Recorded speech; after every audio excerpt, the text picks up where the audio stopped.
খেয়াল করে দেখেন বাবা, আপনাদের কাছে কি ঔষধগুলো আছে? কই দেখি।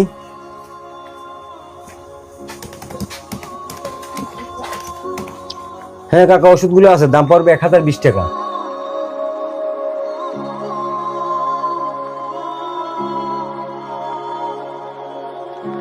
বাবা, আমার কাছে তো এত টাকা নাই, ঔষধগুলো কি আমারে বাকিতে দেওয়া যায় না? কিছুক্ষণ আগে আমার পোলার অ্যাক্সিডেন্ট করছে, ঔষধগুলো আমার খুব জরুরি। আমি যে টাকা নু বাসায় দিয়ে আনতে মনে নাই, পরে আবার তোমার আইনে দিয়ে যাম। হবে না কাকা, আমরা ওষুধ দিয়ে ঠিকঠাক দাম রাখি নিয়ে যাবো, বাকি বিক্রি করি নি। তারপরেও বাবা, তোমার কাছে হাত জোর করে অনুরোধ করতে আছি, ঔষধটা আমার খুব প্রয়োজন, ঔষধটা আমারে দাও। না কাকা, হবে না, আপনি অন্যদিকে চেষ্টা করেন। আরে ভাই, এত করে যেহেতু কইতে আছে, ওষুধগুলো দিয়ে দেন। না ভাই, এরকম অনেক দেখছি, বাকি নেওয়ার পর আর খবর থাকে না। কি সমস্যা, কি হয়েছে? আরে ভাই, কাকার কাছে টাকা নাই, ওষুধগুলো বাকিছে। কি সমস্যা কাকা? টাকা নাই, এমার্জেন্সি কেস? জি বাবা। কাকা, আমরা সচরাচর বাকি দেই না, কিন্তু তারপর মানুষ তো মানুষের জন্যই।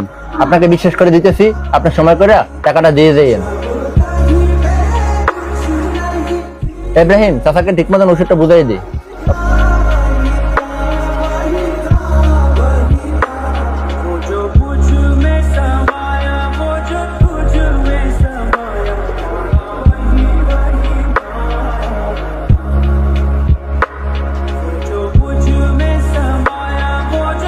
কাকা, এই যে আপনার স্লিপটা।